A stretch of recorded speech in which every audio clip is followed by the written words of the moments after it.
Hey, folks, welcome back to episode 2 of the Ink Table podcast, where you might be watching on our new home on YouTube, youtube.com/, Ink Table podcast, I believe. Yeah, the Ink Table podcast. So we've officially moved all that content. Well, not all the content, but we're going to be posting there from going forward. We experimented with my channel at first, but we're like, this doesn't make too much sense. But we have some very interesting waters to sail today, if I would say, Dylan. Is that right? For lack of better words. Yeah, I believe that this is going to be our first podcast at sea. Okay, now we got to go on a Disney Cruise Line and have all this go. Oh, wow. Yeah, that'll be great. Raising the bar.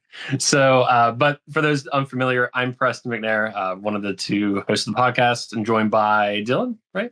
Yep, I'm Dylan Bailey. And we also have our lovely producer, John Meadows. He did not mute his mic this time. In the first episode, it was like 10 minutes of just blank and everything like that. But also, I'm just going to start a thing where it's like, where's Preston this week? Because like the setup this week is completely different. I'm moving. We'll figure it out together. But diving right into it, though. Dylan. Completely unintentional. Dylan, the Enchanted cards. Okay. So for anybody who watched the first podcast episode, I may have spoke too soon. I said that I absolutely disliked all of the Enchanted cards, and that these were the worst ones that we have seen revealed out of all of the sets so far. I take that back, and I do apologize. He saw Maleficent's staff, and it was all over from that point. It was like, what, less than 24 hours after we posted the last podcast? It was almost like Ravensburger was just watching and listening. It was like, yeah, is that how you feel? Here, have all of this. And then they just released every card into the app. We had all of the Enchanteds outside of the weird Scar, which I believe you've talked about on your YouTube channel. I'll plead the fifth on that one. It's like they were really, really holding back with the art of the Enchanteds that they had already revealed in comparison to some of the ones that were showed to us later on, especially Maleficent Staff, which is definitely my big chase card from this set. Do I like these cards as much as the other ones? I think I still don't. I think some of the other Enchanted cards are still better, especially now that we've seen them in person. It's kind of weird that they kept that weird hollow foil stripe going down the middle that we saw in the last set. I guess we'll see if that's continued moving forward. But I do like them better than I originally said that I did. All it took was a staff. And that was like, if we could have a screenshot, it would be, it was hilarious. Like literally that morning, I was like, so it like literally posted that picture, and Dylan's only response was, I have a chase card. Like, it's plain and simple. But no, it was comical. And it was something with the darker grading of the Enchanted cards and whatnot too. But I literally went into our show notes, and this was like bullet point 1 or 2 or something like that. So I was like, we are addressing the Enchanted cards, but no, they look John and I was talking about it yesterday during League, and like you're saying with Maleficent Staff, how it has the darker outline. I kind of wish that they would have done a different foiling on this one instead of that stripe down the middle, and that they would have done something along the edges of the card to make it almost as if the treasure map look that they have almost is like it had been caught on fire or burnt or scorched in different areas. Gave it that darker look. Stained almost. Almost like a more unique look to the card in a sense. Yeah. Almost like adding to no, I like it. I saw that card too. And it's also similar to Baymax as well, where you have like the almost like the similar foiling or the texture on Baymax's stomach, I guess we could say, or just his body as itself. It's just darker. He almost looks wood grain. Yeah, that's a good word for it. No, that's a good word for it. But no, we have some really interesting topics to talk about today. But the Enchanted cards was just really the first one. But getting right into it, we are officially a week outside of Azurite Sea. We had our both sealed events last weekend. where Dylan and myself, our friends, family, etc., we came, played together. Fun weekend, but briefly addressing the topic before we get into what we're seeing in Azurite Sea. How about them pull rates, though? What are we seeing? What are we thinking about pull rates with certain cards, whatnot? I have my thoughts, but Dylan, I know you had some luck with at least one Enchanted. Is that right? Yeah, we were fortunate that out of the first box that we opened, and I think we only got two this time, we pulled not only a foil legendary along with some other legendaries, but we also got the Enchanted Chip and Dale. So Not honestly, I think everybody who showed up to our league yesterday, going around the table, every one of us has pulled an Enchanted so far already. It's strange. No luck here yet. No luck. Yeah, maybe next week. I have a philosophy. If I don't see an Enchanted at a sealed event, I'll see it in the box, and if I don't see it in the box, I'll see it at some point during league and everything like that. And last set we didn't see a single Enchanted, so but I'm happy with the pulls and whatnot. A lot of legendaries and whatnot. A lot of cards for play, which really, I mean, just like I mentioned last show, it's a collector's item to me. If I stumble across them, great. I'll grade them, whatever.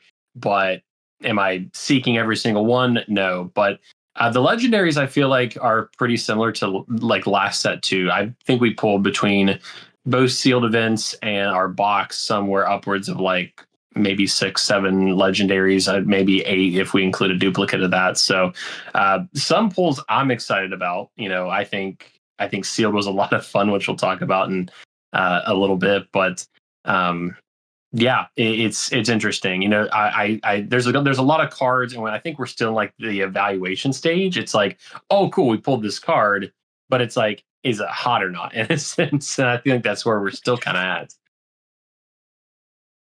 How do you feel about the embossment still being on the legendaries? Oh, it's phenomenal. I think it's a good design choice for the legendaries. I think it gives the legendaries a little bit more of something special in a sense. Like obviously the legendaries are most legendaries usually see play to some extent, but I think the embossed look or the slightly lifted, if we look at an enchanted or not enchanted card, but a legendary card, I think it adds a perfect extra little sprinkle of pizzazz to not only the collectability of the cards, but like you feel almost powerful playing an enchanted card. It's like you're playing this, legendary John Silver, and you're like, oh, not only is his effect really incredible, but then also like he just looks incredible. Same goes with Baymax and all the other legendary cards. But no, I like him, Dylan. I assume you have the same thought, or are we gonna have an enchanted hot take like we did last time?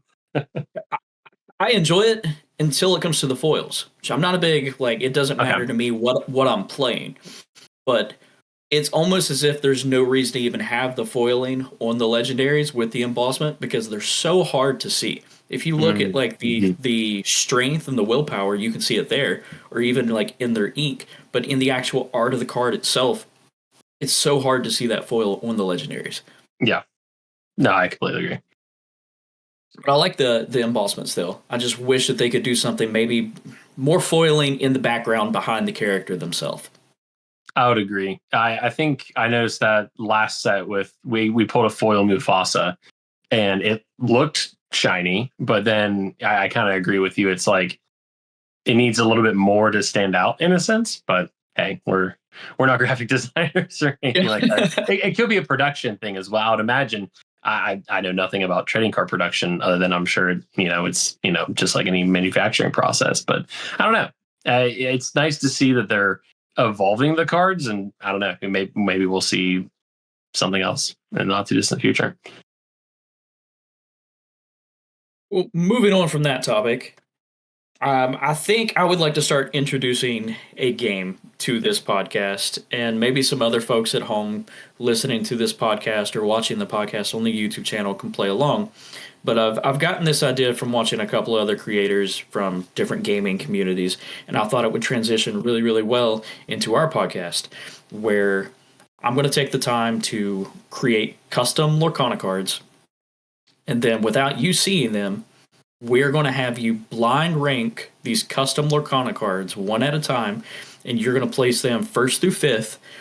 So at the end, you may regret what you placed in first place, or Probably you might will. have you'll have like one slot open, and you'd be like, oh, I have no choice but put this card in last or in first, and you may completely regret it.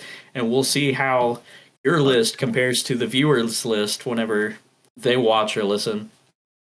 But Let's this first do it. one is so we're going to have you blind rank these 5 cards, Song Edition. So Okay. This just got interesting. Yeah, so these are all songs. So the first one that I'm going to send you is Circle of Life. Okay, let's see here.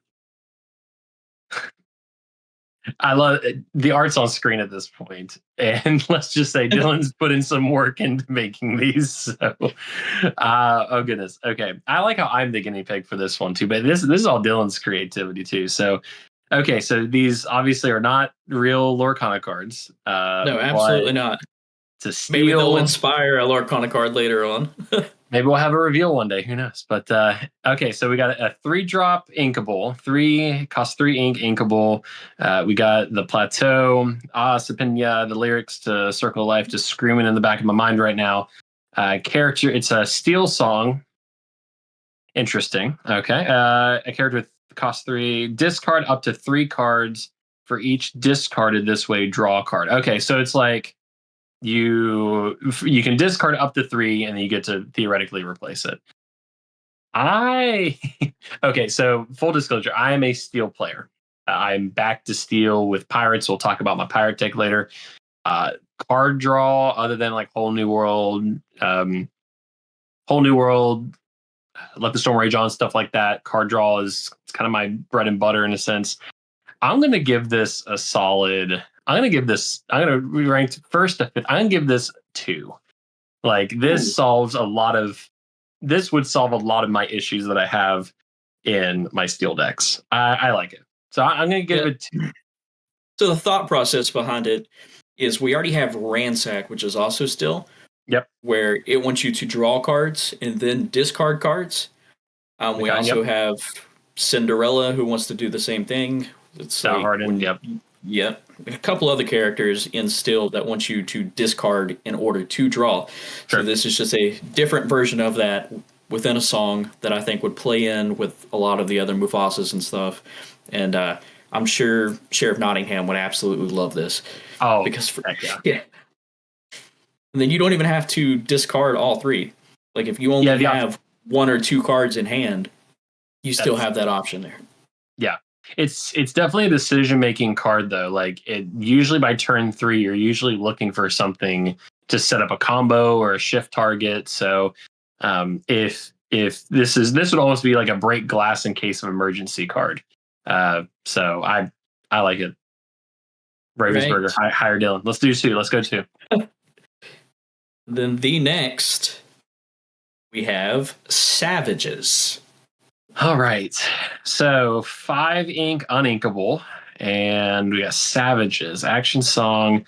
Gain 1 lore for each reckless character you have in play. Interesting.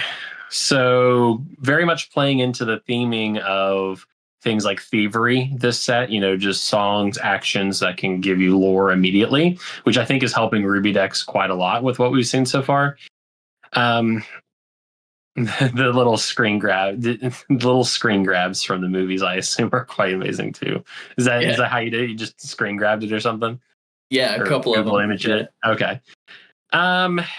So looking at it from a play perspective, by turn 5, I'm thinking Ruby decks. What else do we have turn 5? We got Maui, which is rushing. Even like, you could be setting up some shift targets. I know, like, you can hard cast the new Mickey Mouse and stuff like that.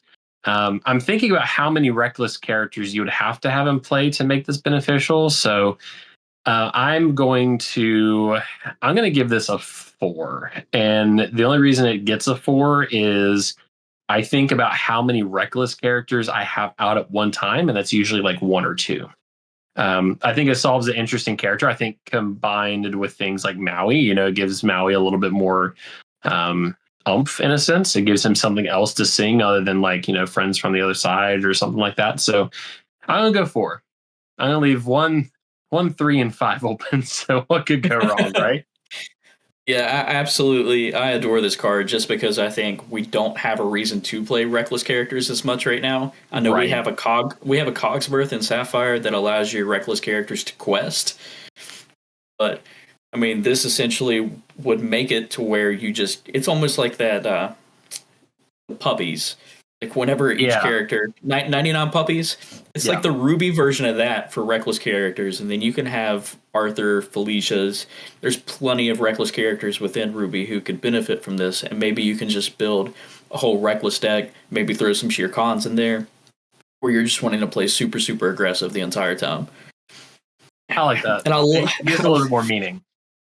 I absolutely love the flavor text on these two. I don't know if you noticed. Now we sound the drums of war. Yeah.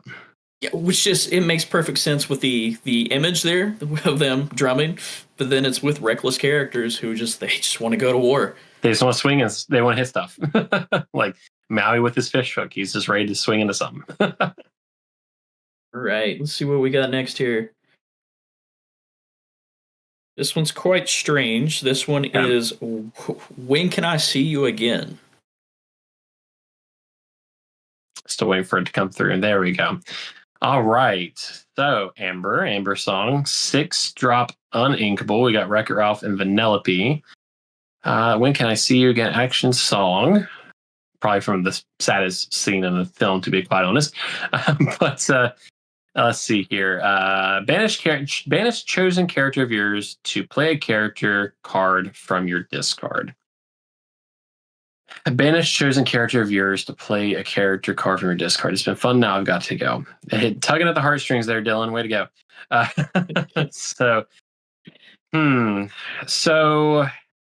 banish chosen character of yours to play a character. So it doesn't necessarily say any card, or it doesn't specify what card from the discard. It just says, you could have a 1-drop, or you can have a Hey out and banish the Hey and bring back Wreck-It Ralph or something like that. So, Which is why it costs so much. It's why it costs so much. Yep. I'm going to say 3 on this one. And honestly, I've set myself up for failure because now the first place and last place spot is available now. So this is either going to go really good or really bad. But this is one, I think about things like Hades Double Dealer in a sense. Like it has to be the same character, but it's, if you are in a pickle with Amber decks, which whether it be aggro, whether it be, Steel Song, stuff like that, I feel like a lot of times I play Amber, I'm in top deck mode or something, my hand doesn't have a whole lot of answers and I pull a Piglet Poopire Captain. Like, I'm just like, this isn't great, but if I can play it, sacrifice it to bring back something hitting, I don't know. Like, that's why I get a 3. I could see it getting played. So. Yeah, for sure. And there's a lot of cards in this set that Amber has that want you to discard cards. Yeah. I believe there's a Chip and Dale that when you play it, you have the option to discard up to 3 cards, or you may discard 3 cards. Yeah, no, I agree. So even more of a reason to do that, not just to play off a Chernobog, but give you another reason to possibly bring a character back. And honestly, this should say, or read as a play a character card from your discard for free, not play a character card from your discard, because we see how Lilo is now. We'll table that topic. All right, let's see number 4 here. All right.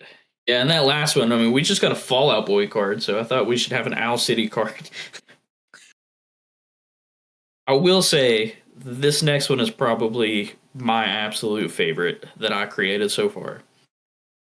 And it draws at my heartstrings, and it's When You Wish Upon a Star. 3-drop uninkable. When You Wish Upon a Star, chosen character gains +2 lore this turn. No request is too extreme. I love it. Oh goodness, I think that's my favorite. I'm a big Amethyst person. Not necessarily on the aggro side, but I do love Amethyst. I think about hyper aggro decks. They would love this. They would eat this up. You'd have Lilo, Maleficent questing for 4 or 5. It's wild. I think this gets my number 1 spot, 100%.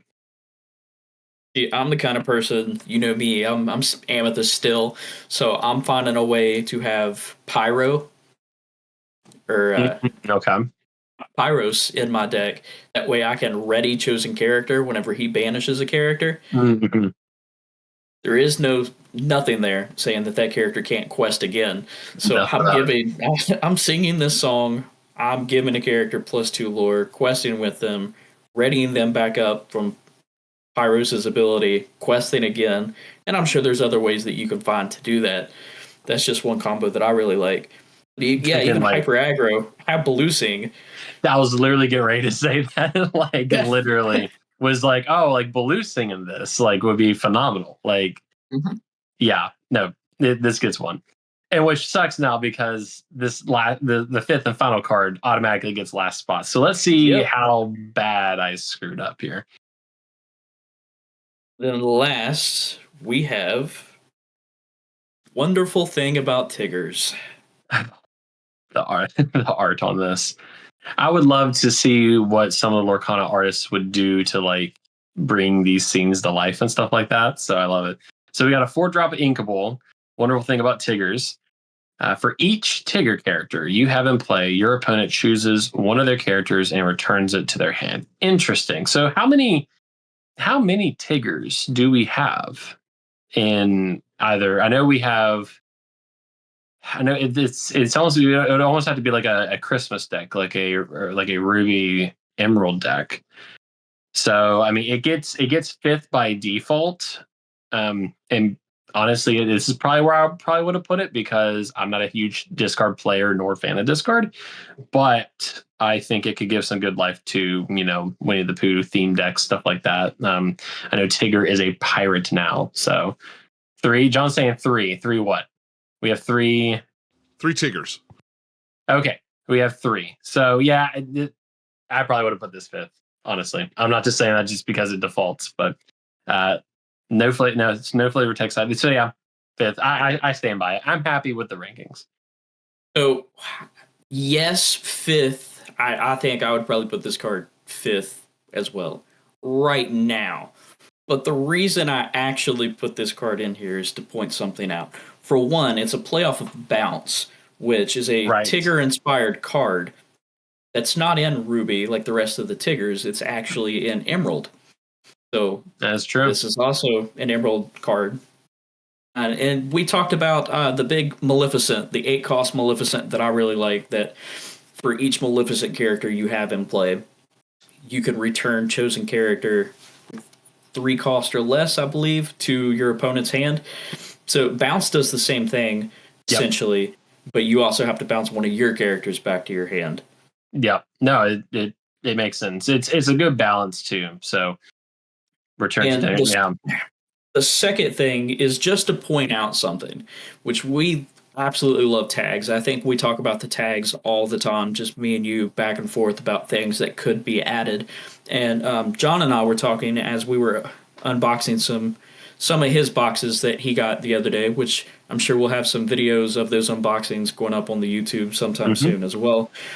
But if you notice, the 3 Tigger cards that we do have, plus the Enchanted that came out this set, there is a specific tag for Tigger characters.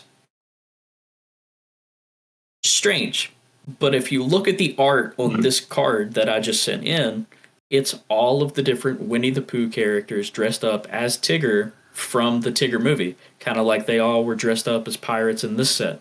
So I can see later on Ravensburger acting upon this and making other cards where characters are dressed up in costumes and us just having all kinds of Tigger characters. And the tag is Tigger, correct? Yep, just Tigger. Interesting. So I'm curious. Yeah, I think they're setting up something. Normally we don't see a tag unless I think about tags and I think hero, ally, pirate, stuff like that. A lot of the tags are pretty useful except for things like Storyborn and Dreamborn, Floodborn, obviously, and, Shivers and Bucky. But interesting. if they're not full sending it in future sets, they've at least set up and future proofed these cards for maybe some sort of theme deck and whatnot too. So that's a good observation. And honestly, now that Dylan talks about it, I have looked at that Tigger card that we got, and I have never noticed the tag for Tigger. So good. It's been that way since set 1. They have all had Tigger as a tag.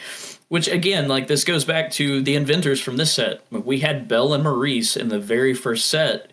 Or inventors. Just as inventors. And now we're finally getting the payoff from that. So Dylan's maybe a few cents for now. Dylan's cracked Ravenburger's code. So they've produced these sets so far in advance. It's crazy. No, Dylan, this was a lot of fun. And honestly, I invite it to our viewers, if you're watching on YouTube, let us know your rankings. What do you think about these 5 cards? Let us know in the comments and whatnot. I like how unserious this podcast is. It's just let's just talk about this cardboard game that we just love and whatnot. But no, that's fun. Kudos to Dylan for that art and whatnot too. You can create proxies and stuff like that on Etsy. Like, people create proxy cards on Etsy. So I'm like, I can see Dylan making the Tigger card and everything else. So that was fun. We'll have John's picks in the comments below. We'll put a comment on YouTube of John's picks. So we'll pin it to the top.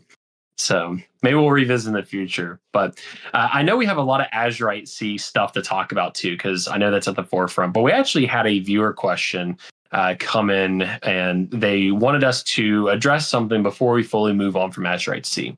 And I know last episode, in the first episode, we talked a lot about cards that we thought were MVPs from this set. But they asked us what was one card that we thought was either good or bad. And maybe a card that we thought would have been great whenever it was revealed, but then it turned out to be underrated and whatnot. And I want to preface this conversation by saying, this isn't like intended to be like a competitive podcasty type thing and whatnot. We're just three folks who show up to our local card shop and throw cardboard around for 2 or 3 hours. But 2 interesting cards here, and it was hard for me to not go back to this one. But Dylan, your card that was either really good or really underwhelming last set. So my pick for this was Daisy Duck Donald's Date. Pause. For all the wrong reasons. Oh. I think a lot of people may hear that card and they shiver. It's almost like the Mufasa. Oh, say it again. Like, I personally, playing against this card, loved playing against this card. I had no problem playing against Daisy Duck Donald's Date at all. Yeah, give me cards. Please give me cards. I mean, it was amazing. And I normally play a mid-range deck anyways. So Daisy can sit on the board for a little bit. I found ways to get rid of Daisy. She continued to feed me and give me all the cards that I needed because I play character heavy. And I looked into it a little bit, and I know we said that we're not big competitive players and we play just at League, but I don't think I'm the only one who shares this opinion, because I did a little research into this as well and looked back at the Seattle DLC that just took place. Mm-hmm. And looking at the top 64, there were only 13 decks that even ran Amber. Okay. And out of those 13 decks, only 12 of them ran the Daisy. So somebody didn't. And then out of like the top 8, I think there was only 1 or 2 decks that even ran Daisy. I mean, it's weird, just breaking it down. I had it pulled up earlier, just the collars alone of ink. So there were 30 decks out of the top 64 that ran Still, 29 that ran Ruby, 21 with Sapphire, 17 with Emerald, and 13 with Amber. And out of that 13, only 12 had Daisy in it. So even at the competitive level, I don't think Daisy was as big of an issue as everybody thought that she might be when this set was first revealed and we were looking in the app at all the new cards and we saw, oh my gosh, Daisy, yeah, she only hits for 1, but she quests for 2. and she's got a big butt, and it's going to Four take willpower is a lot. yeah, but it clearly wasn't a problem, and that secondary effect of giving your opponent more cards, she wasn't worth it. Even in Still Song decks, she was there, but she was unnecessary for the Still Song decks to even work. Right. And I think depending on the matchup too, sometimes you really didn't want to be giving your opponent additional cards and whatnot, because you just don't know what they're going to draw into. Maybe you're playing against your Ruby opponent. They didn't draw into a brawl, and maybe now they did. So granted, it gets revealed, but also the punishing aspect of it too. Like, yeah, you're questing for 2, but your opponent, if it's a character card, it goes into your hand. But there's a couple times, in what we've seen at League, folks run this card, they quest, and a Be Prepared goes to the bottom of the deck. So, I believe Brawl would probably go to the bottom of the deck too. You wouldn't be able to draw into it. No. Yeah, that's right. Yeah. No, you want to, because it has to be a character card to go into your hand, right? From Daisy. Yeah. So things like Brawl. Oh, that's right. I misspoke. Yeah, that's right. Brawl would not be able to go to the bottom of the deck anyway. Sorry, misspoke. But yeah, so cards Brawl like that. Little Sisu. Yeah, Little Sisu was, I think there was a lot of things that your opponent could draw into. And yeah, I mean, playing against Daisy, like, I had to accept the fact that, okay, maybe my opponent was getting 4, maybe 6 lore out of her before I could answer it with like a Madame M. Fox or a Rafiki or something like that. 4 willpower. I believe this is the first 4 willpower card that costs 1 ink, and maybe I'm wrong in that, but I think you're right.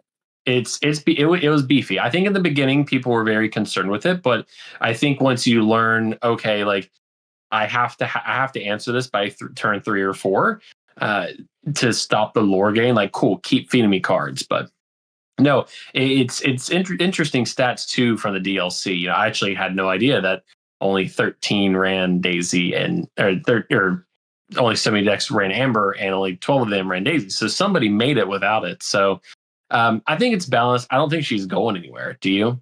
Do you see Amber decks dropping her? No, just because it is not because of the willpower, but just because she can quest for 2 early. Hyper aggro decks will still play her. Yep. That's 2. It's the strongest hyper aggro card. So I played against hyper aggro today, and Daisy was there. So I agree. It's not going anywhere. So we got the Daisy. My pick, because I know we got to get to Azurite Sea stuff. My man Merlin. Dylan knows how much I loved Merlin, and I think I have it wrong inside my notes. I have Intellectual Wizard pulled up. I know that's not the proper subline for him. Let's see here. I think it's not Intellectual. I'm Googling. Intellectual Visionary is the card. So this is one that I was really excited for.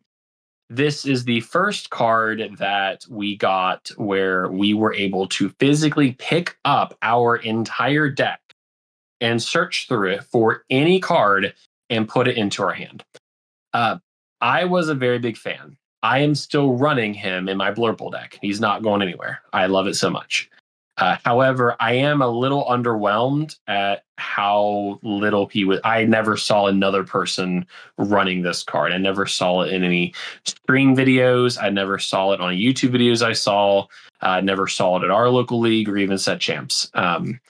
So I'm sad for him, and that's the reason why I picked him, because I think just I feel for him, because I like just the fact that you have to shift him. It's not easy to get out.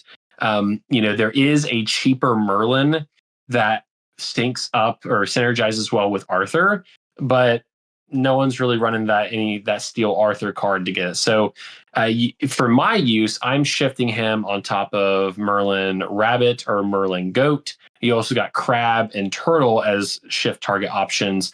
But it takes a little bit of setup, but I really like the concept. I love the card. However, I think in Shimmering Skies? Am I wrong in this? He was last set, right? Yes, he was. Yeah. For some reason, I thought maybe he was the one prior, but I feel sad for him because I think it's such a cool concept. I will continue to play it wherever I can, but I think he was really hyped in the beginning, and then I think he kind of fell off a little bit. So I like it. You're gonna see me play it, but I think he delivered a little under the radar in the last set. So that's a great viewer question, because I know we talked about the cards that we liked, but then we didn't necessarily talk about what we thought flopped or whatnot too. So that's fun. And folks, if you want to ask us a question, we actually have an email address available. We just have a description below. If you are watching on YouTube, I believe we'll have it on the description of the podcast, wherever you get your podcasts and whatnot. John can shake his head yes or no if we can't do that. Yeah, we can. But inktablepodcast@gmail.com. So send us any questions you have. Thank you to our viewer who asked us the first question, and we entertain more in the future. Woo, knocking the camera around here. But anchors up. We've talked about what we've seen. Sealed was a week ago, was it? I can't believe it wasn't just a week ago. So it's the most fun format. I think we've said this in person. Yeah, we enjoy this format more than any other format that they have given us thus far. Oh, 100%. So all in all, the three of us were at one. Dylan and I were at the other one. So we had a total of 2 sealed events. So how do we place? Obviously we're there for fun. We get what we pay in for, but I think, the three of them, we played really well, looking at the standings and whatnot. So Dylan, how did the first store go? I remember you were above me at one point, I think. Or maybe I forget where you fell. I have no idea. I don't know where we ended. We had 3 rounds. Out of the 3 rounds, I won 2 rounds. I believe that I may have went 2-0 both of those rounds, or 2-0-1 and then 2-1 the other. And then the one that I did lose, I 0-2 to a good friend of ours that goes to league, who's been kind of on like a losing streak here recently. So I was super, super happy for him. That he actually came away and he won the whole thing, came in first place during that sort of it. So I was super excited and happy for him.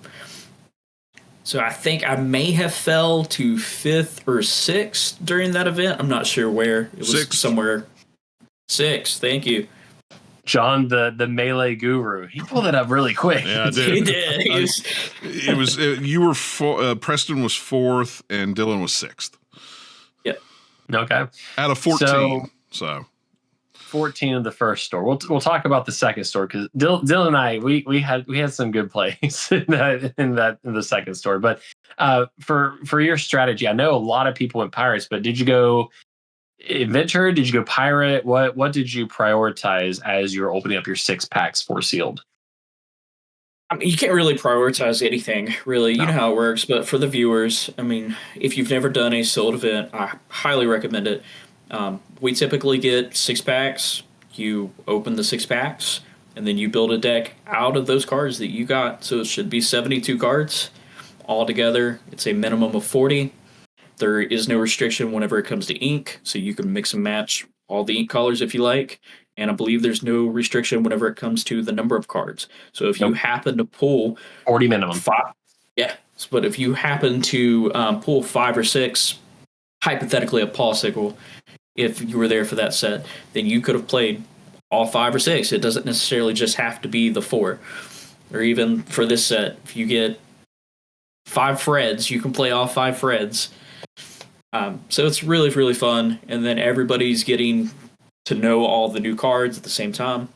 It's really fair. I mean, it's luck-based, based on what you do pull. It is. But when you go to build, I find like the best strategy is, again, look for your evasives, look for your bodyguards, your not vanilla cards. Make sure you don't have too many inkables. But whenever you're wanting a combo, and again, your question was more pirate or more inventor, you can't go into it with a mindset of this is what I'm going to build.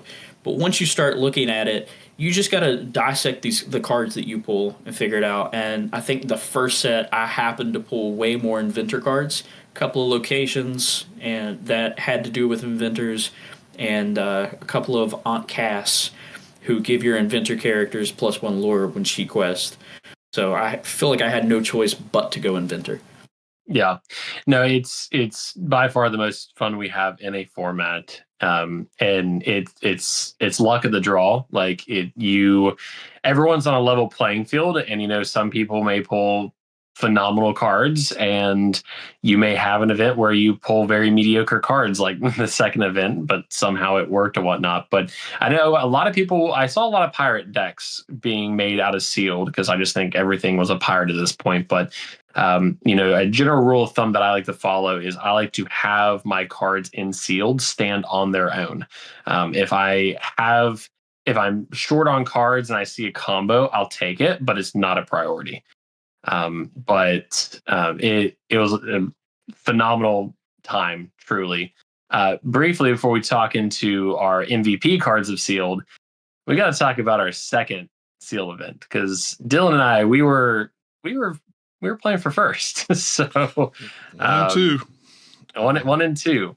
1 and 2. It really segues into our next set, but it's funny because I know we haven't talked about this on the podcast and whatnot, but Dylan was one of the very first people that whenever I just showed up to this random card shop I'd never been to before and decided to play this game, like we played and then we competed went back and set championships for Inklings. It was between us who goes on to the top 4. It's like, of course it had to be us. And then it's like for the sealed events, like it's of course it had to be us two for first and second. But Dylan and I, we have a lot of really fun conversation, but if you would have looked over at us playing in that game, you would have saw two individuals very locked in. Like we were locked in because stores will give additional pricing. They'll give additional packs to I think depending on how many people show up, upwards of the top 8. But there was I had a very sealed event for the second one, and I thought I wasn't going to get that far. But there was a few unfortunate situations that I had to pull. But it was fun. I took first. Dylan took second. We ended up getting some additional packs and whatnot. It was a fun time. I love sealed so much. But segueing onwards, the unfortunate situation. One card that helped us out during the event, and I'll talk about mine because I know Dylan has a little PTSD over it. But it's a great Dylan, card. It worked out really well. I'll talk about its viability in a moment. But Dylan, that one card from Sealed that helped you out the most to get where you got between our two events. So the card that I picked for this is Pluto Guard Dog. It's a 4-cost inkable steel card who happens to be a bodyguard. I think he helped both at the first event that we went to and the second. And not only did he help me, he helped my 6-year-old son. He happened to pull 2 of these Plutos, and I think he came in like 4th or 5th during our second event, the one where me and you were going for first and second. Oh yeah, the 6-year-old was able. Yeah, he was able to just play the Pluto. 4th. I think John's got the info. Yeah, he was 4th. He's the only one I beat in Seal. And Sealed was the 5-year-old. But yeah, Pluto is absolutely great, and I think not only was he great during sealed events, I think he'll be great going forward in this set. But going back to my strategy for sealed, I always look for evasive cards, bodyguard, especially bodyguard, because I just absolutely love that ability in cards. And out of the set, there were only 4 bodyguards, I believe, which is the fewest number of bodyguards added to a set since Rise of the Floodborn, which only had 2. So I was definitely keeping my eye out for any bodyguard characters. And he was actually, even at 4 cost, he was the cheapest bodyguard this set, with the other ones being 2 others being 5 and 1 being 7. It's a pretty sick card, though. I mean, he is a 1/5, but his secondary ability outside of the bodyguard is when he has no damage on him, he has +4 attack. So when you first put him out, you can put him out as a bodyguard, and you now have a 5/5 bodyguard. or you just play him, don't put him out as a bodyguard, and he's still 5/5. So your next turn you can swing into something for 5 damage. He's probably the heaviest hitting bodyguard in the game at that. He's I one could of be them. wrong. He's one of them. Like 5/5. Maximus is up there too. Yeah. But 5/5 strength is a lot for a bodyguard. Now, granted, it goes away if you can ping him, but that's a lot. Or if you can just continue to heal him, it stays there. Popsicle. There's going to be, I mean, not just that, but in Amber Steel decks, there's going to be plenty of ways to continue to heal this Pluto and make sure that you have a 5/5 bodyguard setting there until somebody can play it, and along comes Zeus. Zap. But moving on from my card, would you like to talk about some unfortunate situations? The unfortunate situation. No. So this is one that I saw a lot of between the two sealed events. I think each event I had at least 2.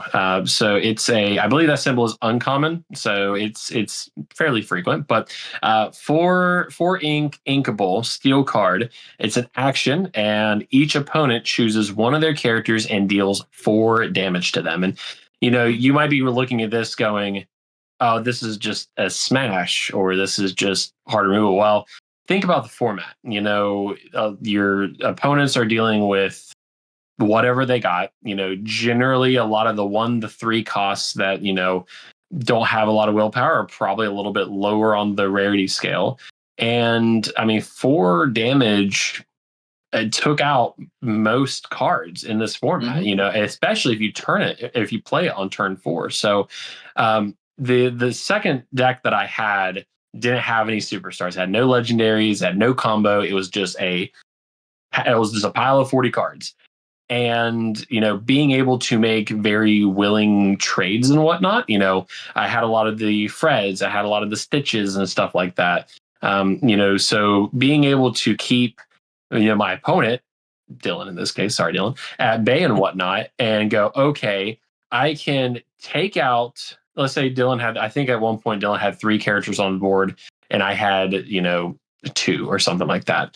I was able to trade with one. I was able to survive, take out one of Dylan's cards and survive, leaving 1 character left on Dylan's board. And I'm like, great, I haven't played anything. Boom, unfortunate situation. So that I was able to effectively board wipe a lot of folks while still maintaining some sort of board presence. So will it see regular play? I don't know. The downside to this, or the benefit, depending on who you are, is that your opponent chooses who to deal damage to. So, there may be cards that give you a bonus and whatnot if you have damage on it. But in that format, it was very strong. It was very combo oriented. And arguably, this is what probably turned the tide against mine in Dylan's game. I think Dylan at one point was up to, 14 or 15 lore, and I was at 2. And at that point, I was just able to just consistently, I think eventually I drawed into another unfortunate situation. You played one thing, and I was like, probably get rid of that too. Get rid of that too. So it was very strong in this format. I don't know if steel decks are going to be running it, but it was a lot of fun to play. If played properly and comboing it, this helped out quite a bit.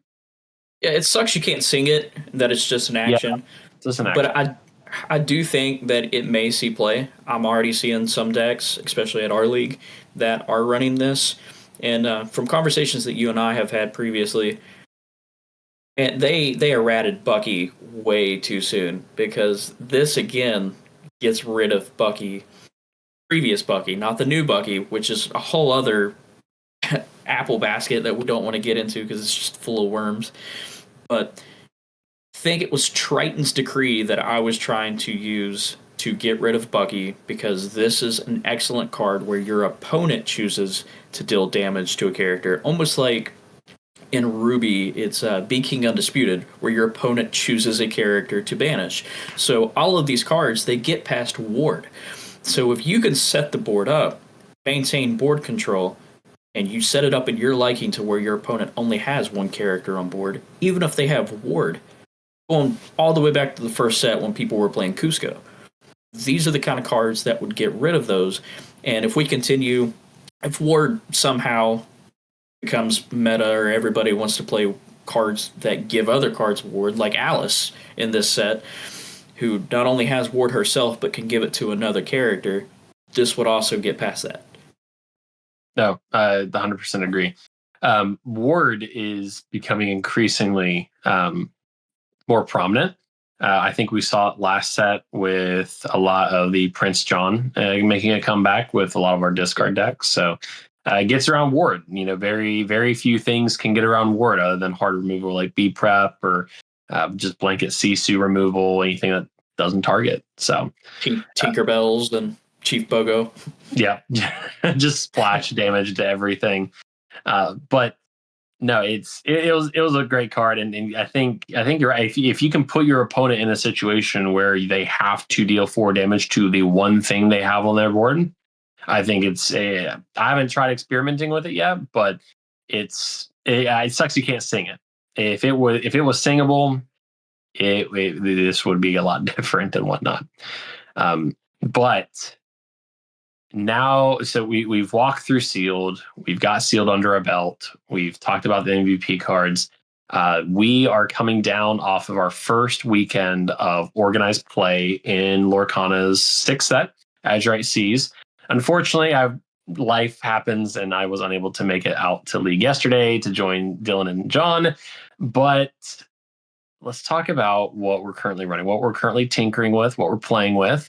And I was very excited. We did not plan this, but 2 pirate decks that we're playing around with. So we're going to get both angles of the spectrum here. So Dylan, what are you playing with? What are you playing with? What do you have sleeved? What did you bring yesterday? I'm playing with a hot pile of garbage. It's what I it is a ketchup mustard deck that I called Ride the Waves. So this is a very combo heavy deck centered around locations because, again, I thought for sure that Ravensburger was going out of their way this set to make locations great again, per se. Maybe this deck just does too much, and it's not only playing off pirates, but it's also playing off the princesses. So we have,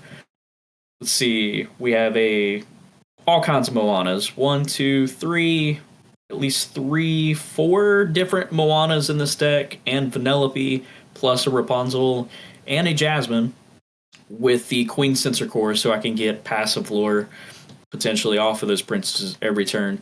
And Vanellope is just a great card. I don't know if we talked about her last podcast episode or not, but just the fact that she's going to continue to give 1 extra lore and 1 extra card draw when she's at a location every turn at the beginning of your turn is so powerful. The hard part is making sure she's at a location, because you want to get her on the board, but then also making sure that you have those locations in play or you got enough ink to move her there. And then as soon as you do, and she's there, now your opponent's like, oh, well, we got to solve this situation already, and go ahead and they swing and they'll go ahead and take the locations out. So with this being location heavy, we have 10 different locations. Some of them were fun to play. I think this is the first time that I've played Tiana's Palace, which I think is a great card. I'm surprised it's more play. It doesn't see a lot of play.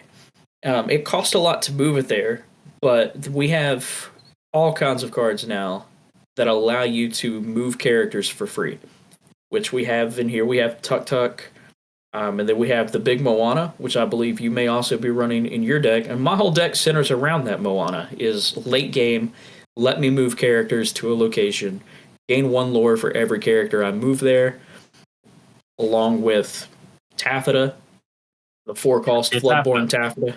Yeah, I mean, she's going to gain 2 every time she moves to a location. And then I can decrease my opponent's lore when Hey moves to the location. And then we have Piglet as captain, Wendy Darling as a captain, and Captain Mickey Mouse there in order to help Moana be able to actually swing into things, or the 1-cost Moana, because you have to have a captain character. Are you hard casting that Mickey? Do you have a lower cost Mickey in that deck? No, I mean this Mickey he's worth hard casting, I think. Yeah, I'll say that later, but I think this is probably my favorite card for the set right now. Truly, yeah, it's pretty good. Which I don't have too many pirates in here where I did the combo of princesses and pirates that I wasn't necessarily going to get the secondary benefit off of Mickey whenever he quest give chosen pirate character +2 attack and they take no damage. I mean, what kind of crazy ability is that? Why is this guy inkable?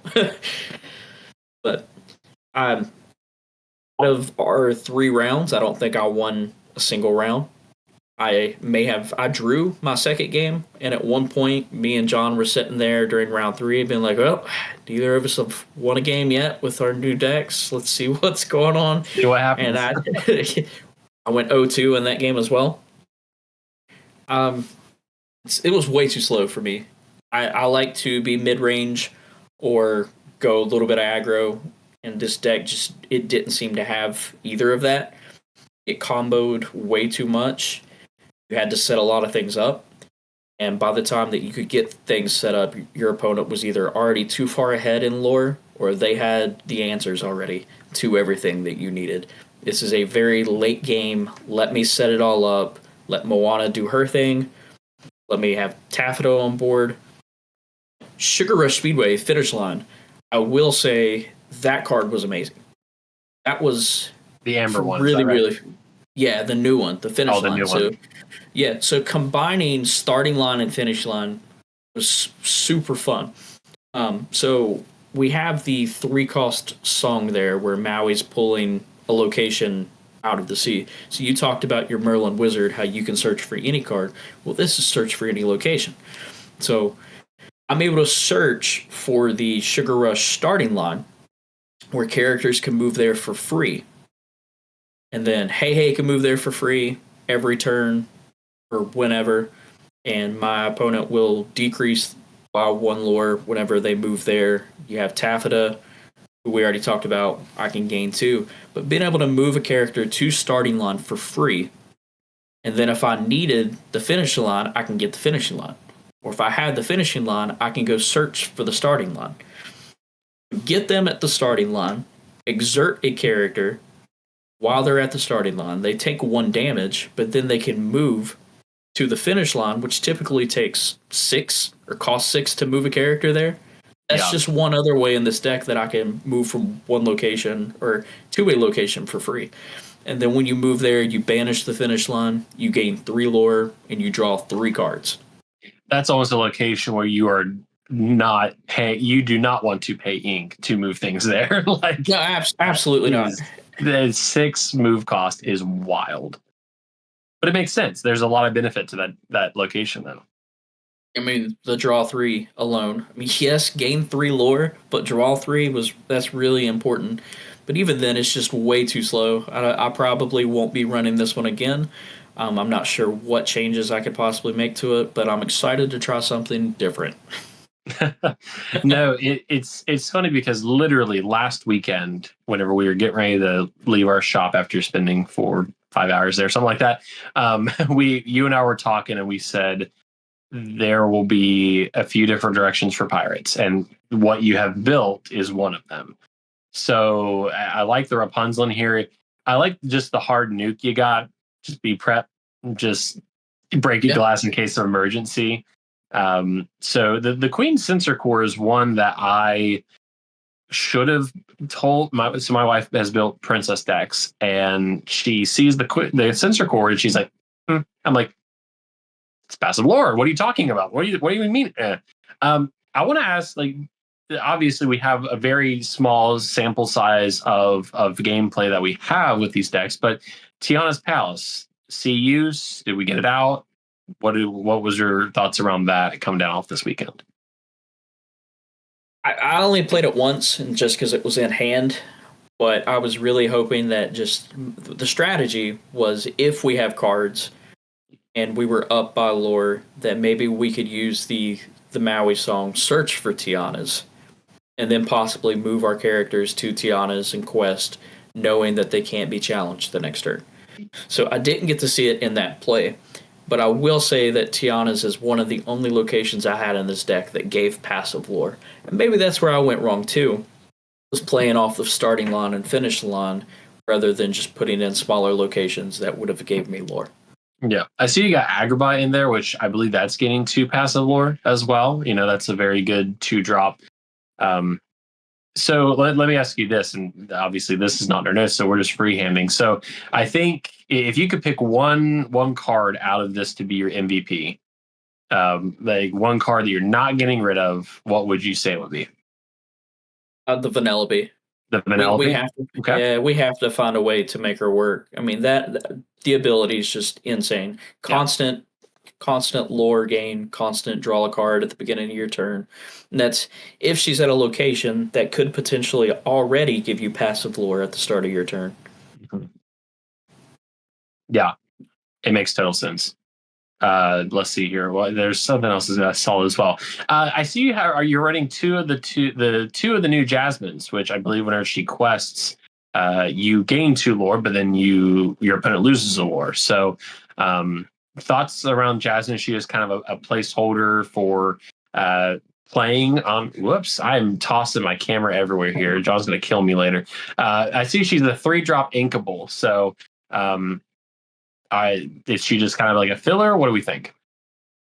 Well, I wanted more to play off of the princesses for the 5-cost Moana. That way, whenever she quests, you can ready your characters. It was another princess that would play off of the sensor core, even though there's only 2 sensor cores there. And I just think that Jasmine card's a great card overall. I mean, yes, you're questing for 2, but like you said, when she quests, your opponent's also losing a lore. So it's almost like every time she quests, you're creating a 3 lore differential between you and your opponent. Yeah. And when you think about it that way, that's a really big difference. That's a huge difference. And maybe one thing we should do in future episodes is maybe like episode after next, or I know we're not recording this too frequently, but see how this deck evolves, or if it even remains sleeved. would be one thing. It may already be unsleeved. Just gets home, tosses cardboard up in air, unsleeves deck. The pigs are still sleeved, I'm sure. But I'm sure. What about your deck, Preston? Because it seems like you went Pirates too, but a completely different direction. I did.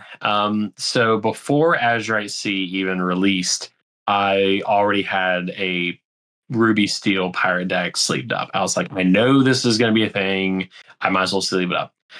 So I'm not creative with names, so I just got to sell the Azurite Sea. This will probably be the only pirate deck we will probably sleeve up. The conversation Dylan and I were having is there's 2 directions pirates are going to go. It's going to go Ruby Amber or Ruby Steel. Yes, there's other pirate cards in Emerald and whatnot, which I've seen some decks pop up, but I think Steel is just really strong. So full disclaimer with what you're seeing now for our video listeners, that this is not complete. This is just what I am able to make based off what I have. Gotcha. It's very incomplete, but this is what I ran today. So while I didn't play with the folks yesterday, I did go down to our home store's sibling store or second store, if you will, inside a different location and played today. So Ruby Steel Pirates, heavy on the pirates, but there's 2 strategies here, and I'll talk about why I'm going to nix one. Right now, I feel like there's location pirates, which is kind of similar to what Dylan built, but the location pirates with John Silver, specifically the 3-drop where he gains 1 lore and 1 resist for every location in play. And so we have location pirates, and then we also have challenging pirates. And let me just break down turns 1 through 3 for you in this deck. Turn 1, Moana. Turn 2, the Steel 1-drop Mickey Mouse. Turn 3, shift the Steel Mickey Mouse with the new Captain Mickey. And suddenly your Moana is now ready to challenge. She has 5 strength and takes no damage during that challenge. That is the golden turn 1 through 3 in this deck. You could play Kakamora or something like that turn 2 just to get a higher cost card out, or Windy. Windy's also another great evasive card, but also giving +1 strength and +1 lore. She has, I believe that says when you have another pirate character in play. So if anything, if you have to play Windy turn 2, ideally you'll have Moana out. So she's immediately benefiting from that. Moana herself, the 1-drop, cannot challenge unless there's a captain in play. So if you are able to shift Mickey Mouse, get him out turn 3, not only is Moana a 5 hitter on turn 3, she's taking no damage, and Mickey Mouse, the one that Dylan is also running in his deck, is the resolve for the captain. So I had a lot of fun running this. There are some cards that will probably not make there's going to be some cards that are going to make their way out. Right now, I did this intentionally, but I wanted to try challenging pirates, which what we see with Moana and Mickey, but also wanted to see if there was room for locations in here as well, because John Silver, while he's a very valid target for things like Medusa and whatnot, or, being weakened and who knows, 1-drop Sisu, there's a lot going on in this deck right now. I don't think there is enough room for both setting up your challenging line, like what I just walked through with Moana, Mickey, and Mickey Shift. I don't think there's enough room for that, as well as setting up for locations. I know John and I have actually talked about this before, and I believe John is also, you're kind of experiencing the same thing. You noticed this turn 1 through 3 too, right? Oh yes, but my 1, 2, 3 is your turn as well. But I put in the Captain Hook 5 cost. What was for turning the fire of the cannons or thinking a happy thought? Let me think here. I got neither. Amber. It's the amber. So let me pull it up here because I can give you the exact. It's the Captain Hook, Ruby, matey swordsman. That when he attacks and banishes a character, you can ready him again. So when you quest with Mickey, you give him the +2. He's a 7/4.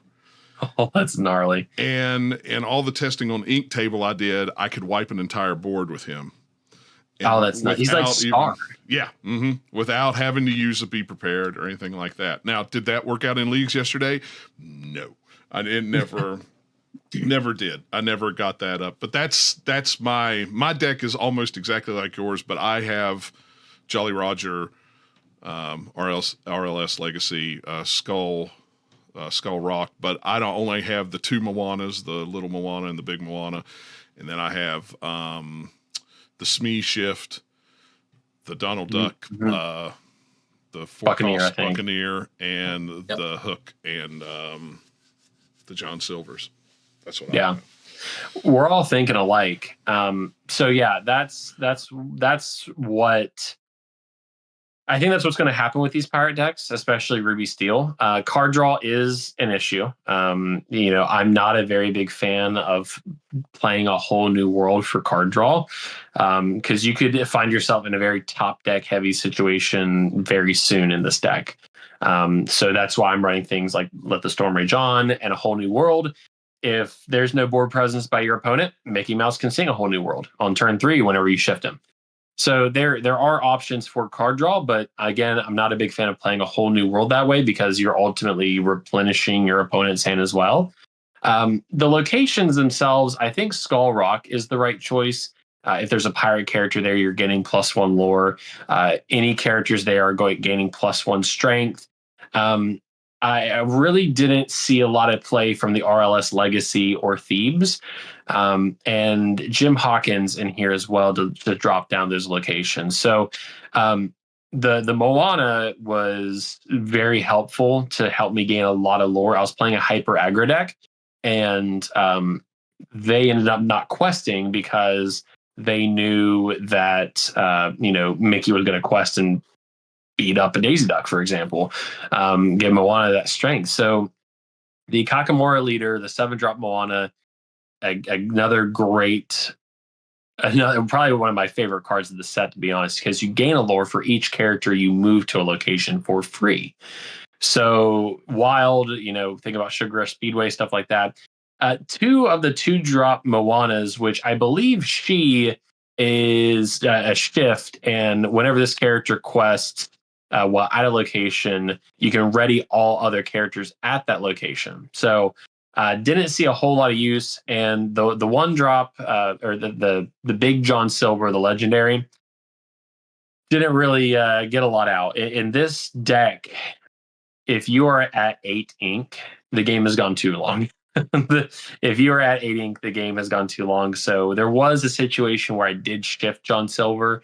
But again, I ended up playing some John Silvers today, and he was useful. So too early to tell, but I think the John Silvers and Jim Hawkins are probably going to come out. I think I liked the Queen of Hearts a little bit in for the reason of card draw. I don't know yet. I think it's too early to tell. There's a lot going on. I'm trying to narrow it down, but right now I'm not too excited about the John Silvers being here. I like that you have John Silver. I think and maybe I just didn't draw. Who knows? I think part of the issue I'm seeing is you only have one of the big targets. Maybe you would be more excited to play John Silver if you weren't just using. Yeah. And you do have options whenever it comes to John Silver. So if you're not wanting to go location based, there is another John Silver that was actually released in this set that I think is better personally. 3-drop, right? Yep, 3-drop. And whenever he is played, chosen character can't quest or can't challenge. Can't challenge. Either way, I think it's better. And going back to your turns 1 through 3, yeah, I like what you're doing with Mickey, because that is your golden stat line there of 1 through 3. Moana, Mickey, Shift Mickey. But I think outside the box. And looking. Have we learned anything about the last 2 episodes? Yes, you did. So a secondary stat line that I'm seeing is Moana turn 1, and then turn 2 either Captain Hook or Wendy Darling, either or, and then turn 3 playing Thebes, moving Moana to Thebes, and then now Moana can challenge, and she essentially becomes a Calhoun, who I don't see in this deck, and I'm really shocked that I don't. Oh yeah, the new Calhoun. Yeah, and maybe there's room, because I'm looking at things like the Billy Bones, for example. Billy Bones is primarily in there for item control. I'm not a big fan about building a deck that answers everything, but I think with item decks like Ruby, Sapphire, Steel, Grand, we don't really see that outer league a whole lot. But I think just to give it its edge, questing for 2. The one Minnie Mouse, rather, where if you put a card into your inkwell, you can bring a location back from the discard. Just one of her in here, just because that's just what I have. But yeah, I was saying that about John Silver, and then I played today, and John Silver came pretty clutch, because I was playing a hyper aggro deck where every time I started my turn, every 1-drop of hyper aggro was gone, essentially. So he has resist too. So maybe it's a thing where we drop a location from this, and to make room for more John Silvers whenever I hopefully get them. The Maui is just a tank. He's just in here. I thought about Super Goof at one point, but Maui is just very strong removal in terms of challenging and whatnot. If needed, he can sing a whole new world. So I'm excited. I mentioned this in the last podcast. I love Ruby Amethyst and I love Blurple. So playing Ruby Steel's new for me. So maybe it's just me still getting my feet wet a little bit, but I'm having a lot of fun with the combos here. That Mickey Mouse is just so fun to play. He's the fact that you make a card invincible during your turn is just, and if you're, and again, trying to channel my inner Dylan here, if you're able to re-ready a character to challenge again, like Mickey Mouse is an MVP. So we will revisit our decks in maybe an episode or 2 and see maybe what we've got and added and maybe what we've cut. But I think Jim might go a little bit, because again, a lot of the games that I played really didn't get to the place where I was looking for Jim Hawkins and stuff like that. I was looking for Maui's and stuff like that. So, but I like Steel. Steel's just all around really good. Who knows? I'm Pirates, and Blurple is my passion project right now. I would have said Blurple because Blurple's a lot of fun. That new Rafiki, got him out. We'll save that for another day. we'll talk about that. But nothing to Blurple. It was between this and Blurple, and ultimately I was like, I gotta talk about where my head's at with this because I love it. It doesn't need, just like Dylan's deck and whatnot, doesn't need tweaking 100%. You know, there's things that are gonna have to go. So maybe it's just a headspace type thing. So I would be curious to see a Ruby Emerald pirate deck because I know we have some pirates in green and we have some new cards as well, like the Donald Duck, I believe, or was it Daisy Duck that benefits from pirates? Well, both of them. Daisy Duck is a Yeah. captain. Yeah, Daisy's a captain, and then Donald Duck, I believe he gets extra lore when you have a captain character in play. Yeah, a lot of different ways we can go with it. I think a lot of it is once we are able to get the cards we need. Again, I don't buy singles until like, I don't know about you all, but I don't buy, I mean, I know John doesn't buy singles because John buys the whole store out. But 5 boxes. Sorry. five boxes. Maybe he'll come back to 6 or come back to 4 maybe one day. Wife thinks 3 or 4. She's not listening. Well, you just outed yourself on the podcast. So, Nikki. She doesn't listen. It's fine. She doesn't listen. This will be the one episode she listens to and goes, "You did what?" Yeah, probably. Some viewer will find her on Facebook, message her. Some kid at school will point her out and say, "Hey, kids, have you seen this? Go check this out." Throw me under the bus. Go to this timestamp, 1 hour, 10 minutes, 33 seconds, and let it play at full volume. Yeah. Mm-hmm. We'll make sure to add it as a chapter just for you, Nikki. John bought 6 boxes. No, I'm excited. You know, again, maybe whenever we get close to the invitationals, we'll have some other decks pop up. And this isn't really inside our agenda, if you will, but not that I've spent a lot of time looking at like what previous meta decks have been there. Not seeing a whole lot of movement around the pillars, if you catch my drift. Like a lot of the staple meta decks that we saw at sets, not seeing a whole lot of movement around them in terms of what to play around with. Have you seen anything interesting? I haven't really looked at anything. I mean, we've just been, we did Sild a week ago, and then yesterday we did our regular league, and I think everybody at league was just excited to play with their new cards. Yeah. Bring out the new toys. Bring out the shiny new things. So I'd be curious to see what cards make their way into like some of the pillars, but obviously we're not here to talk, you know, that and whatnot. So it's just interesting to watch around because I know Sail the Azurite Sea and Sapphire has been pretty popular. But no, I'm excited. I can't wait to hopefully play Dylan in a few weeks, maybe, because I know next weekend's going to be just as crazy for me. So, of course, every time podcast time rolls around, it's like, hey, life, let's go crazy for a little bit. But before we wrap up, though, it's John's favorite segment. I don't know. I mean, y'all didn't have any idea last time. It ended in a tie for the Disney questions. Did. I told John to turn it down though, but we got Disney trivia. So yeah, John. Okay. All right. I tried to pick a card that didn't have old stuff on it. So, you know. Okay. Because as me and Dylan hung out on Friday, it was Friday, you know, he came over to do that. I'm like, you know, he constantly reminded me that when I was talking about things that was before he was born. So, and it was just the late 90s. So, you know, it's just a big deal. I'm the old guy. Give us some Toy Story and Moana questions. Yeah. Okay. All right. So it's okay because his wife also made sure to keep on reminding him that he hangs out with children. Yeah. Yes, she did. She really did. She's got adult children. Yeah. Three-letter agencies. If you're listening, John.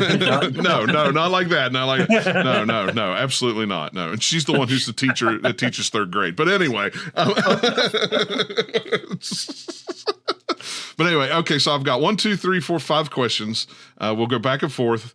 As it went the last time, if you answer incorrectly, the other person gets a chance to steal the points. So hopefully somebody will have enough points this time, but we'll see. But Preston, you get the first question this time because Dylan went first last time, I believe. Okay. So, yep.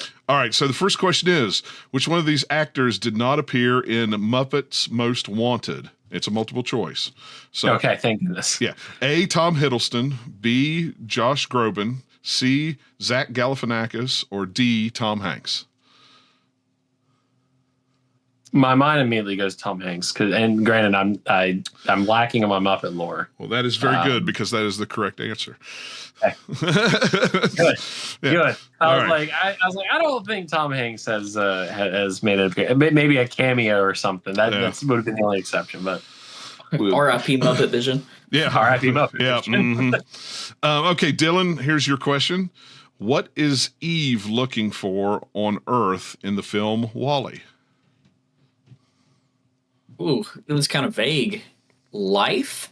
I mean, I know she's looking. She came, she saw the flower in the boot. She was just trying to make sure that the planet was livable. That's correct. She was looking for life. So, yeah, see, these are better than the last one. So, all right, so now we're tied. So, okay, Preston, the next question is for you. In Monsters at Work, where does Val tell Tyler she knows him from? Where does she know him from? I'm gonna have to pass it, Dylan, because I haven't seen it. Oh, okay. Do you know it, Dylan? No, I don't. I'm going to take a guess, though. Okay. Because I believe these were the shorts added on Disney Plus after Monsters University. So I'm just going to say knows him from school. Yep, that's correct. He knows him from No Monsters way. University. Yep. All right, so it's 2-1 Dylan. We're going into question 4, but it's Dylan's question. So, in the children's show Doc McStuffins, what is the name of Doc McStuffins' main medical book?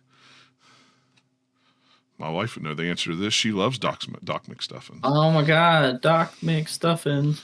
Thank you, Doc, for taking all the ouchies away. I know Stuffy, Lammy, and Chili. Of the medical book. That book didn't have a name. Yeah, it did. We haven't had no, the only thing that had a name with a book on Disney Channel was the Big Book of Everything that Stanley had. Oh, mm-mm. I'm gonna pass on this one. All right. You want to No take idea. a stab, Preston? Not even want to take a guess? The Book of Medicine. I don't know. You're close. It's the Big Book of Boo-Boos. My daughter is going to be so disappointed. Oh, yeah. Okay, Preston, you need this one to tie it up. In the 2020 film Onward, what are the names of the Lightfoot brothers? Oh no. Ooh, I was literally on Disney Plus today, and I was looking for something to watch while folding laundry, and that popped up, and I was like, I went to Deadpool and Wolverine. So, Oh, well, that's a good choice too. That's a good choice. That's pass. That's it. Dylan, do you know it? Just for an extra point? Have you seen Onward at all, Preston? I don't think I have. No, I don't think I have. There's a lot of people that have it. I mean, 2020 is the year that it was released. It was kind of hidden and buried under COVID, and even though we were all home, nobody really watched it. I knew that they were the Lightfoot brothers. I want to say Kyle, but I don't even think Kyle is remotely close to one of their names. I can tell you how they look because you got the big jock brother and then the little skinny brother with a perm, and they have a dead dad. So spoilers. Spoiler alert for anybody that hasn't seen it yet. And a really cool van that they ride in. Yeah, that's all I know. I have no clue. It's Ian and Barley. Okay. Very Disney names. Yeah, very Disney names. But so Dylan wins that one. Wow, 2-1. We have a victor. Yeah, have a victor. So I'll write that down. We'll keep track of them. We'll have Everybody a year in go a watch review. Onward. I know, right? I'm gonna need something to watch this evening, so I'm like, Onward. I need to get educated. Yeah, I have to watch it too. I've heard it was good. I'd never watched it though. It was like you said, it was buried under COVID. So I think we were watching Lasso. I think we were watching Ted Lasso during. That would also be a very, very good choice as well. Yeah. On top of everything else. But that's all I got. So no, that's good. I love it. But Thank you, John. No, thank you, John. A round of applause for John. But anyway, no, I'll close out, folks. Episode 2 of the Ink Table, Knights of the Round Table. Knights of the Ink Table. We'll stick with that one. Wrapped up. So we'll do a little closing here. So one, thanks for listening. Appreciate it. We are officially out of the pilot era. Yes, it's a Taylor Swift reference. We're inside our episode 2 era. So season 1, I don't know. But Be sure to connect with the show as well on Twitter, or Twitter X, whatever it's called. Elon's thing at Inktable Podcast. Love that we have a pretty couple dozen followers on there already, which is wild as well. But just like I mentioned at the beginning of the show too, the Inktable video portions now on a different home on YouTube at the Inktable Podcast. So we'll probably back up. I haven't talked to the guys about this yet, but we'll upload the first episode and just get that out there, and we can have the whole catalog there as well. And just like last time, the questions we welcome, we get them in person as well. But the Inktable Podcast at gmail.com for any questions or thoughts on the show so far. Dylan, I'll check the back half here. Yeah, and just because we have the new Inktable YouTube channel that we're going to put the podcast and stuff on, and like I said earlier in this show, that we'll have a couple of unboxings coming up along with some other content that I'm sure we'll produce. You guys are still more than welcome to go to Preston McNair's channel at Preston McNair, where he's got tons of Lorcana content already on there, and he's going to continue to do his brand of Lorcana content. And I'm sure you'll see Amanda on there from time to time as well. If you're an audio listener and you're listening no matter what platform you're on, whether it's Spotify, Apple Music, YouTube Music, please be sure to consider subscribing and leave a review, because it gives us more visibility. It really, really helps us out, and we would love to grow this community, and we would love for you guys to grow along with us. Again, thank you from both Preston and I and our producer John for giving us this opportunity. And if you made it this far, always remember, there's always a seat for you at the ink table. I was waiting for the C reference. And follow Dylan on Twitter, DylanBA17. Can't forget that if the account's still active. Yeah, I mean it's there. It's cringe. It's cringe. The Ink Table Podcast. Follow it. All right. Adios, folks. See ya.